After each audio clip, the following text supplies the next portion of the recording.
মহান আল্লাহর জন্য সকল প্রশংসা, যিনি সত্তায় ও গুণাবলীতে ও সৌন্দর্যে পবিত্রতম, যিনি বরত্বে উচ্চতায় ও সম্মানে মহত্তম। শুধু তোমার জন্য চির উত্তম বরকতময় প্রশংসা, ওহে মাওলা, গুণগান তোমার, তোমাতেই ভরসা। তোমার জন্য সর্বোচ্চ তারিফ, শুকর ও মহিমা, যা হবে সমহান, বিশুদ্ধতম ও শ্রেষ্ঠতম গরিমা। আমি দৃঢ় বিশ্বাসে ও আনুগত্যে পূর্ণ হয়ে সাক্ষ্য দিচ্ছি, আল্লাহ ছাড়া কোনো সত্য ইলাহ নেই, তিনি এক, তার কোনো শরিক নেই।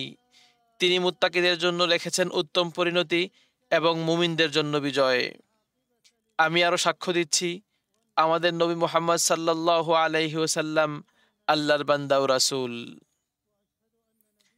যিনি কথায় ও কাজে আল্লাহকে সবচেয়ে উত্তমভাবে মর্যাদা সুউচ্চ আসনে বসিয়েছেন, তার উপর, তার পরিবারের উপর, সাহস ও বীরত্বের সাথে ইসলামকে রক্ষাকারী তাঁর সাথীগণের উপর এবং তাবেঈন ও চন্দ্র সূর্যের আবর্তন ও পালাবদল যতদিন থাকবে ততদিন পর্যন্ত তাদের অনুসারী সকলের উপর আল্লাহ রহমত বর্ষণ করুন। আর তিনি তাদের উপর অবিরাম অগণিত বরকতময় শান্তি নাজিল করুন। আম্মা বাদ, হে আল্লাহর বান্দাগণ, যদি আপনারা কর্তৃত্ব, সম্মান এবং বিজয়ের নিকটে থাকতে চান এবং যদি সত্য ও মিথ্যার মধ্যে পার্থক্য লাভ করতে ও এর গুণে গুণান্বিত হতে চান, তাহলে আপনাদের কর্তব্য হলো কথা, কাজ ও স্বীকারোক্তিতে আল্লাহর তাকওয়া অবলম্বন করা। তিনি বলেন, হে মুমিনগণ, যদি তোমরা তাকওয়া অর্জন করো তাহলে তিনি তোমাদের জন্য সত্য মিথ্যার পার্থক্যকারী স্থাপন করবেন, তোমাদের অপরাধ সমূহ মার্জনা করবেন এবং তোমাদেরকে ক্ষমা করবেন। আল্লাহই হলেন মহা অনুগ্রহের অধিকারী। কবিতার ভাষায়, তোমার কর্তব্য হলো প্রকাশ্যে গোপনে আল্লাহকে ভয় করা, এতেই আছে সত্যিকারের কল্যাণ সম্ভার নিশ্চয়তায় ভরা। নতুন বছরকে উচ্চাসা নিয়ে অভ্যর্থনা জানাবে, যে আশা নিয়ে আলাদাভাবে সৃষ্টিকুলের উপর তুমি অবগাহন করবে। হে মুমিন সম্প্রদায়, যে যুগে ফেতনা তার অবগুণ্ঠন খুলে দিয়েছে এবং তার লজ্জার আবরণ ছুঁড়ে ফেলেছে, যে সময়ে সে বিষয়টি বুদ্ধিমানের বুঝ থেকে সরে যায় না এবং বিচক্ষণ ব্যক্তির সব সচেতনতা থেকেও ছুটে যায় না, তা হলো বিপদ আপদ নিয়ে গভীরভাবে দৃষ্টিপাত করা ও ঘটনার প্রবাহকে যাচাই বাছাই করা। সুতরাং কালের বিভিন্ন ঘটনা ও তার আবর্তনে চিন্তা ভাবনা করা ইসলামী শরিয়ার একটি চাওয়া ও আল্লাহর আদেশ। মহান আল্লাহ বলেন, তাদের ঘটনায় বুদ্ধিমানের জন্য রয়েছে শিক্ষা, এটি কোনো বানানো কথা নয়, বরং এর সামনে যে আসমানি কিতাব আছে তারই সত্যায়ন ও সবকিছুর বিস্তারিত বিবরণ এবং মুমিন সম্প্রদায়ের জন্য হেদায়েত ও রহমত। নতুন একটি হিজরি বর্ষের সূচনা আমাদেরকে বড় বড় ও মহান সব ঘটনাবলীর কথা স্মরণ করিয়ে দেয়, যাতে আছে বিজয় ও ক্ষমতা এবং মুসলিম ও মুমিনদের জন্য মর্যাদা, যা হৃদয়ের মধ্যে সুধারণা ও আশার বিচ্ছুরণ ঘটায় এবং নিপুণভাবে কাজ করার পাশাপাশি আল্লাহর প্রতি সুধারণা সৃষ্টি করে। সেটি হলো মুসা আলাইহিসসালামের ঘটনা এবং সর্বশ্রেষ্ঠ মানব মুস্তফা আলাইহিসসালাম এর হিজরত ও আশুরা দিবস। এটি সেই দিন যাতে আল্লাহ নবী মুসা আলাহিসাল্লামকে ফেরাউন ও তার সভাসদ থেকে মুক্তি দিয়েছেন। মুসলিমগণ আল্লাহ মুসা ও হারুন আলাইহিমাসাল্লামের প্রতি ওহী প্রেরণ করে বললেন, যাতে তারা তাওহীদ ও ইমানের দাওয়াত নিয়ে ফেরাউনের কাছে যায়। তিনি বললেন, তোমরা দুজন ফেরাউনের কাছে যাও, সে তো সীমা লঙ্ঘন করেছে। অতঃপর তাকে নরমভাবে কথা বলো, হয়তো সে উপদেশ গ্রহণ করবে অথবা আল্লাহকে ভয় করবে। এটি মহান আল্লাহর পথে দাওয়াতের ক্ষেত্রে একটি মহান শিক্ষা। সে শিক্ষাটি হলো, আল্লাহর পথে আহ্বানকারী ব্যক্তি নম্রতা, কোমলতা ও আলোচনার পথ অবলম্বন করবে, আর আল্লাহর দিকে আহ্বান করা হবে প্রজ্ঞা ও উত্তম উপদেশের মাধ্যমে। আল্লাহ তাআলা বলেন, আপনি আপনার প্রতিপালকের পথে প্রজ্ঞা ও উত্তম উপদেশের মাধ্যমে আহ্বান করুন এবং উৎকৃষ্ট পন্থায় তাদের সাথে বিতর্ক করুন। তখন মুসা আলাইসাল্লাম বনী ইসরায়েলকে নিয়ে বের হলেন এবং ফেরাউন ও তার বাহিনী তাদেরকে অনুসরণ করতে শুরু করলো। সে সময় বনী ইসরায়েল ফেরাউনের দিকে তাকিয়ে দেখলো সে তাদের পিছু নিয়েছে, ফলে তারা বলে উঠল, আমাদেরকে তো পাকড়াও করা হবে। তখন মুসা আলাইসাল্লামের বুদ্ধিদীপ্ত উত্তর ছিল, কিছুতেই না, নিশ্চয়ই আমার রব আমার সাথে রয়েছেন। এটি দৃঢ় বিশ্বাস ও আল্লাহর প্রতি সুধারণার বিষয়ে আরেকটি শিক্ষা। অতএব আপনারা আপনাদের রবের প্রতি সুধারণা রাখুন।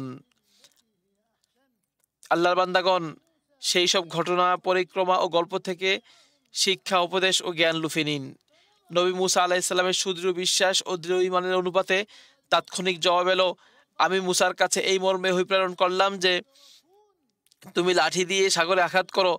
তখন তা বিদীর্ণ হয়ে গেল এবং প্রতিটি ভাগ বিশাল পর্বতের মতো হয়ে গেল। আ- তখন আল্লাহ তাআলা ফেরাউন ও তার কওমের সকলকে ডুবিয়ে দিলেন। আর সেটিই ছিল আশুরার দিন। সেটি ছিল মুসা আলাহিসাল্লাম ও তার সাথে বনী ইসরায়েলের যারা ঈমান এনেছে তাদের জন্য অনেক বড় নেয়ামত। তাই মুসা আলাহিসাল্লাম মহান আল্লাহর কৃতজ্ঞতা স্বরূপ সেই দিন সিয়াম পালন করেছেন এবং বনী ইসরায়েলও সেদিন রোজা রেখেছিল। এভাবেই মুত্তাকিদের জন্য মহাবিজয় ও শুভ পরিণাম অর্জিত হয়ে থাকে। মুসলিম ভাইয়েরা, নবী সাল্লাল্লাহু আলাইহি ওয়াসাল্লামের হিজরতের ঘটনার মধ্যে রয়েছে এমন বিষয় যা এই শরী এবং সৃষ্টিগত সুন্নাহকে প্রতিষ্ঠিত করে। আল্লাহ তাআলা বলেন, যদি তোমরা তাকে সাহায্য না করো তাহলে আল্লাহই তাকে সাহায্য করবেন। যেমন তিনি তাকে সাহায্য করেছিলেন সেই সময়ে যখন অবিশ্বাসীরা তাকে মক্কা হতে বহিষ্কার করেছিল, যখন সে যখন সে ছিল দুজনের মধ্যে একজন, যখন উভয়ে গুহার মধ্যে ছিল। সে তখন স্বীয় সঙ্গী আবু বকরকে বলেছিল, তুমি বিষণ্ণ হয় না, নিশ্চয়ই আল্লাহ আমাদের সঙ্গে রয়েছেন। আবু বকর রাদিয়াল্লাহু তাআলা আনহু বলেছিলেন, আল্লাহর কসম ইয়া রাসূলুল্লাহ, যদি তাদের কেউ নিজের পায়ের দিকে তাকায় তবে তো আমাদের দেখে ফেলবে। তখন রাসূল সাল্লাল্লাহু আলাইহি ওয়াসাল্লাম তার রবের সাহায্যের প্রতি আস্থাবান হয়ে বলেছিলেন, হে আবু বকর, ওই দুই ব্যক্তি সম্পর্কে তোমার কি ধারণা হয়? স্বয়ং আল্লাহ যাদের তৃতীয় জন। চিন্তা করো না, চিন্তা করো না, নিশ্চয়ই আল্লাহ আমাদের সাথে রয়েছেন। আল্লাহু আকবার, আল্লাহু আকবার। এটি হলো মহান আল্লাহ রব্বুল আলমিনের সাহায্য প্রাপ্তির দৃঢ় বিশ্বাস। আর এই কারণে এই মহান ঘটনার তাৎপর্য এতই গুরুত্বপূর্ণ ছিল যে ওমর রাদিয়াল্লাহু তাআলা আনহু এর খিলাফতকালে মুসলিম উম্মাহ একমত হয়েছিল হিজরতের এই মহান লগ্নকে ইসলামী বর্ষপঞ্জির শুরুতে ইসলামী ব- ইসলামী বর্ষপঞ্জির শুরু হিসাবে গ্রহণ করতে, যাতে ধর্মীয়, ঐতিহাসিক ও জাতীয় পরিচয়ের মর্যাদায় গৌরবান্বিত হওয়া যায়। সুতরাং আমাদের উচিত এর অনুসরণ করা ও এতে গৌরব বোধ করা, কেননা আমরা এমন এক উম্মাহ যাদের রয়েছে দিনের পর দিন ও বছরের পর বছর ধরে বহন করার মতো গৌরবময় ইতিহাস, সমৃদ্ধ সভ্যতা এবং মহান বার্তা। হে মুসলিম উম্মাহ, ফিতনা দেখা দিলে মুসলিমদের জন্য করণীয় হলো দোয়া, অধিক পরিমাণে তাওবা ও ইস্তিগফারের মাধ্যমে আল্লাহর দিকে ফিরে আসা এবং এমন বিষয়ের মধ্যে না জড়ানো যা তার দায়িত্ব নয়, বরং বিষয়টি তার যথাযথ কর্তৃপক্ষ বা উপযুক্ত ব্যক্তিদের নিকট প্রত্যর্পণ করা। আল্লাহ তাআলা বলেন, যদি তারা তার রাসূলের এবং তাদের মধ্যকার ক্ষমতার অধিকারী দায়িত্বশীল ব্যক্তিদের গোচরে আনতো, তবে তাদের মধ্য হতে তথ্যানুসন্ধানীগণ প্রকৃত তথ্য জেনে নিত এবং সেটার যথার্থতা নির্ণয় করতে পারত।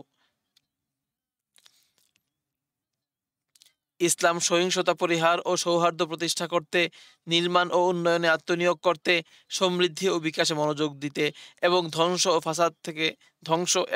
ফাসাদ ও বিনাশ থেকে দূরে থাকতে আহ্বান জানায়। বস্তুত জাতিগুলোর জন্য যুদ্ধ পরিহার করা কতটা অপরিহার্য, আর দেশ ও জনগণের জন্য নিরাপত্তা, শান্তি ও সঠিক নির্দেশনার কতই না প্রয়োজন। আমি অভিশপ্ত শয়তান থেকে আল্লাহর কাছে আশ্রয় প্রার্থনা করছি। আউযু বিল্লাহি মিনাশ শাইতানির রাজিম। হে মুমিনগণ, যদি তোমরা আল্লাহকে সাহায্য করো তবে তিনি তোমাদেরকে সাহায্য করবেন এবং তোমাদের পাসমূহকে সুদৃঢ় রাখবেন। ইয়া আইয়ুহাল্লাযীনা আমানু ইন তানসুরুল্লাহা ইয়ানসুরকুম ওয়া ইউসাব্বিত আকদামাকুম। আল্লাহ তাআলা আমাকে এবং আপনাদেরকে দুটি ওহী তথা কোরআন ও সুন্নাহর মধ্যে বরকত দান করুন এবং আমাকে ও আপনাকে মানব ও জিন জাতির নেতা রাসূল সাল্লাল্লাহু আলাইহি ওয়াসাল্লামের হিদায়াত দ্বারা উপকৃত করুন। আমি আমার কথা বলছি, আর এ সময়ে আমার, আপনাদের ও সকল মুসলিমের জন্য প্রতিটি গুনাহ থেকে আল্লাহর কাছে ক্ষমা প্রার্থনা করছি। সুতরাং আপনারাও তার কাছে আশ্রয় প্রার্থনা করুন ও ক্ষমা প্রার্থনা করুন এবং তওবার মাধ্যমে তার দিকে প্রত্যাবর্তন করুন। নিশ্চয়ই, নিশ্চয়ই তিনি পরম সহিষ্ণু, অত্যন্ত ক্ষমাশীল।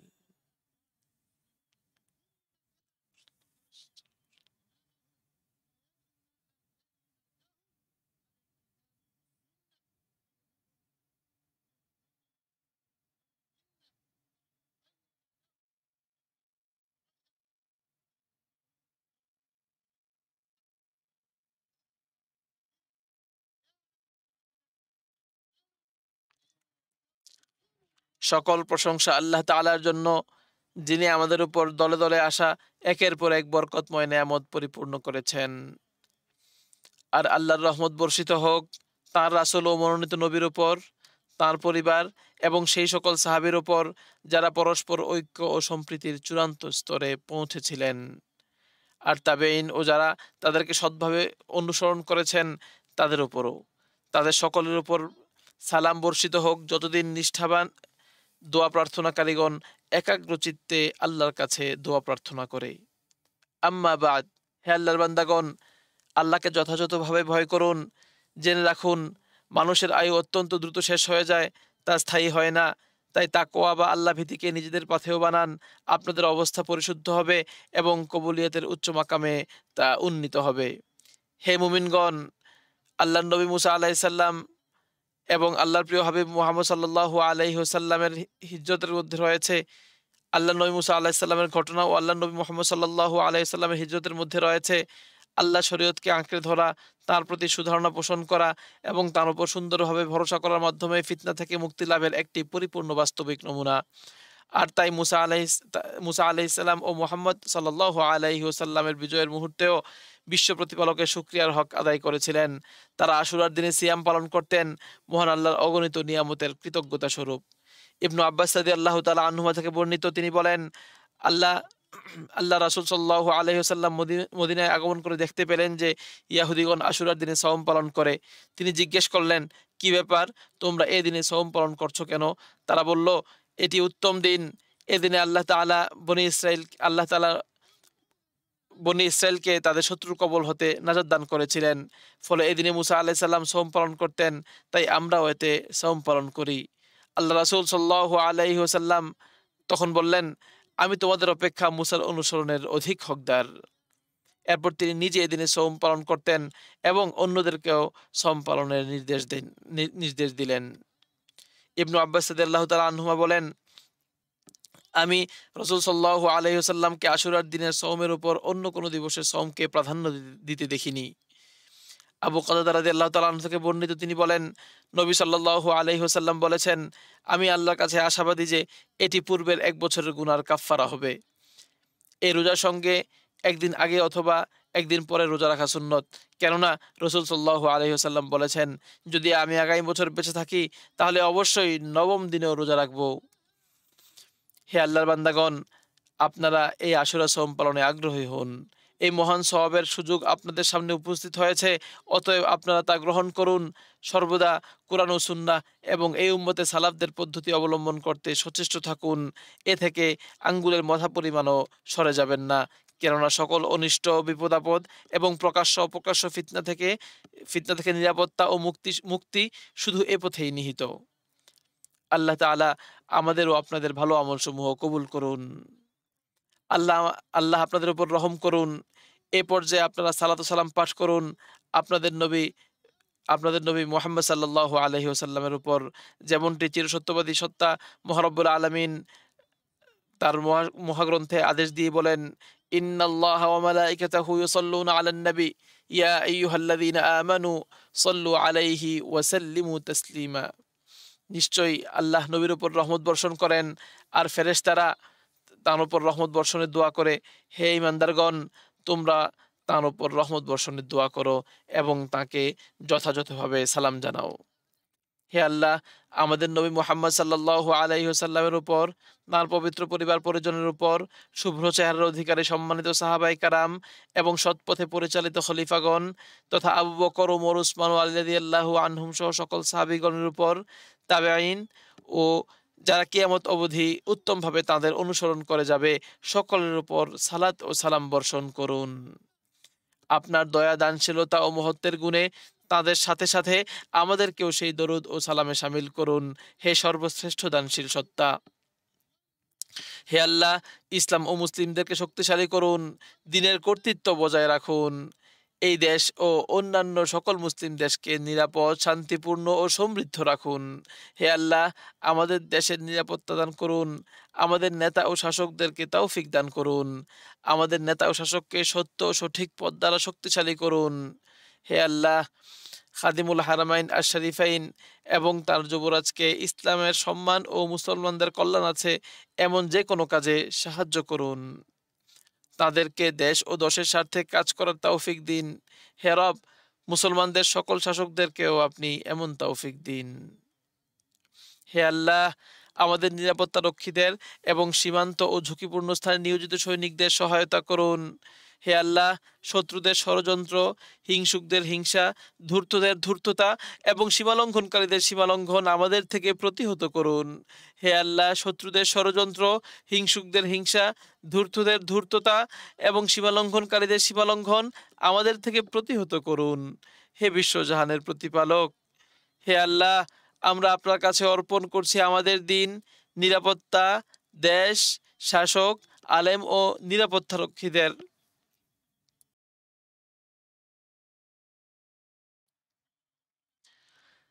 ওহে সেই সত্তা যার কাছে কোনো আমানত নষ্ট হয় না। হে আল্লাহ, মুসলিম দেশসমূহে নিরাপত্তা, শান্তি, স্থিতিশীলতা এবং ঐক্যের বিস্তৃতি ঘটান। হে আল্লাহ, মুসলিম দেশসমূহে নিরাপত্তা, শান্তি, স্থিতিশীলতা এবং ঐক্যের বিস্তৃতি ঘটান। হে আল্লাহ, যুদ্ধ, বিপদ ও দুঃখ কষ্টের আগুন থেকে মুসলিমদের এবং বিশ্বের সকল মানুষদের রক্ষা করুন। হে আল্লাহ, যুদ্ধ, বিপদ ও দুঃখ কষ্টের আগুন থেকে মুসলিমদের এবং বিশ্বের সকল মানুষদের রক্ষা করুন। হে আল্লাহ, আমাদের দেশকে সব ধরনের মন্দ ও অকল্যাণ থেকে রক্ষা করুন। হে আল্লাহ, আমাদের দেশকে সব ধরনের মন্দ ও অকল্যাণ থেকে রক্ষা করুন। এই দেশকে কল্যাণের আবাসস্থল, নিরাপত্তার বাতিঘর এবং সত্যের কেন্দ্র ও ঘাঁটি বানান।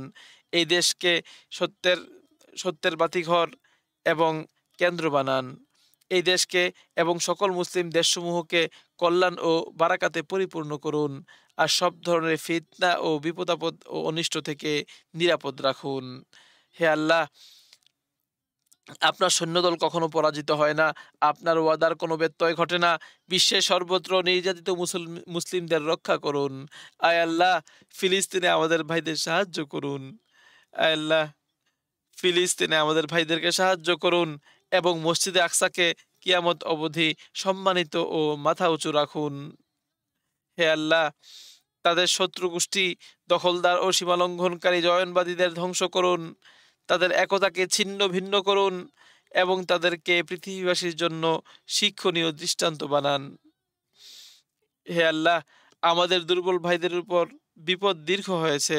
হে আল্লাহ, আমাদের দুর্বল ভাইদের উপর হে আল্লাহ বিপদ দীর্ঘ সময় ধরে চলেছে। আপনি তাদেরকে এমন একটি বছর দান করুন যে বছরে তারা বিপদ যে বছরে তাদের বিপদ দূর হবে, কষ্ট বিদরিত হবে। হে আল্লাহ, আপনি তাদেরকে এমন একটি বছর দান করুন যে বছরে তাদের বিপদ দূর হবে এবং কষ্ট বিদরিত হবে। হে আল্লাহ, তাদের দুর্বলতার প্রতি দয়া করুন, তাদের ভাঙ্গা হৃদয়কে জোড়া লাগিয়ে দিন, তাদের সার্বিক দায়িত্ব গ্রহণ করুন এবং তাদেরকে শত্রুদের বিরুদ্ধে সাহায্য করুন। হে আল্লাহ, তারা অনাবৃত, তাদেরকে বস্ত্র দিন। তারা ক্ষুধার্ত, তাদেরকে আহার দিন। তারা পীড়িত, তাদেরকে সহায়তা করুন। তারা নির্যাতিত, তাদেরকে বিজয় দান করুন। হে দুর্বলদের সাহায্যকারী সত্তা, হে সাহায্য প্রার্থীদের উদ্ধারকারী। হে আল্লাহ, তারা অনাবৃত, তাদেরকে বস্ত্র দিন। তারা ক্ষুধার্ত, তাদেরকে আহার দিন। তারা পীড়িত, তাদেরকে সহায়তা করুন। তারা নির্যাতিত, তাদেরকে বিজয় দিন। হে দুর্বলদের সাহায্যকারী, হে সাহায্য প্রার্থীদের উদ্ধারকারী। হে আল্লাহ, আমরা আপনার কাছে তাদের নিজেদের, তাদের সন্তানদের, তাদের গরিবদেরকে আমানত রাখছি। হে আল্লাহ, যাতে যাতে আপনার পক্ষ থেকে তারা যেন দ্রুত বিজয় ও ত্বরান্বিত মুক্তি লাভ করে। হে মহত্ব ও সম্মানের অধিকারী সত্তা, হে আল্লাহ, প্রশান্তি ও দৃঢ় বিশ্বাসে তাদেরকে আচ্ছাদিত করুন। হে বিশ্বজাহাদের প্রতিপালক, তাদের প্রতি দয়া করুন। হে বিশ্বজাহাদের প্রতিপালক, হে বিশ্বজাহানের প্রতিপালক, তাদের প্রতি আপনি দয়া করুন। হে রব, আপনি তো সর্বশ্রেষ্ঠ দয়ালু। হে রব, আপনি তো সর্বশ্রেষ্ঠ দয়ালু।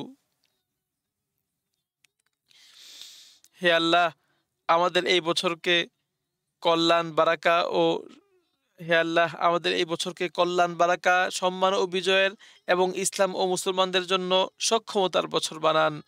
আমাদের বর্তমানকে অতীতের চেয়েও এবং ভবিষ্যৎকেও বর্তমানের চেয়ে উন্নত করুন। হে আল্লাহ, আমাদের আশা পূর্ণ করুন এবং কষ্ট দূর করুন। আমাদের কাজগুলো কল্যাণের মাধ্যমে সমাপ্ত করুন এবং আমাদের জীবনের শেষ পরিণতি সুখময় করুন। হে মহিমান্বিত ও দয়ালু প্রভু, হে উত্তম বৈশিষ্ট্যের অধিকারী, হে প্রচ্ছন্ন সহায়, হে অসীম দয়াবান ও হে ক্ষমাশীল, হে সর্বোত্তম ক্ষমাকারী, হে উদার ক্ষমাবান, হে বিশ্বজাহানের প্রতিপালক। আয় রব, আমাদেরকে দুনিয়াতে কল্যাণ দিন এবং আখিরাতেও কল্যাণ দিন। আর জাহান্নামের আগুন থেকে আমাদেরকে রক্ষা করুন। রব্বানা আতিনা ফিদ দুনিয়া হাসানাহ ওয়া ফিল আখিরাতি হাসানাহ ওয়া কিনা আযাবান নার। রব্বানা তাকাব্বাল মিন্না ইন্নাকা আনতাস সামিউল আলিম ওয়া তুব আলাইনা ইন্নাকা আনতাত তাওয়াবুর রহিম। হে হে আমাদের রব, আমাদের কাছ থেকে কবুল করুন। নিশ্চয়ই আপনি সর্বশ্রোতা, সর্বজ্ঞ। হে আল্লাহ, আমাদের প্রতি অনুগ্রহ করুন। নিশ্চয়ই আপনি ক্ষমাশীল ও দয়ালু। হে আল্লাহ, আমাদের ও আমাদের পিতামাতা, তাদের পিতামাতা এবং জীবিত ও মৃত সকল মুসলিম নরনারীকে ক্ষমা করুন। নিশ্চয়ই আপনি বান্দার প্রার্থনা শ্রবণকারী, তাদের অতি নিকটবর্তী এবং দোয়া কবুলকারী। তারা যা আরোপ করে তা থেকে পবিত্র, চিরপবিত্র, মহিমান্বিত আপনার রব। শান্তি বর্ষিত হোক রাসূলদের উপর এবং বিশ্বজাহানের প্রতিপালক আল্লাহর জন্যই সকল প্রশংসা। সুবহানা রাব্বিকা রাব্বিল ইজ্জাতি আম্মা ইয়াসিফুন ওয়া সালামুন আলাল মুরসালিন ওয়ালহামদুলিল্লাহি রাব্বিল আলামিন।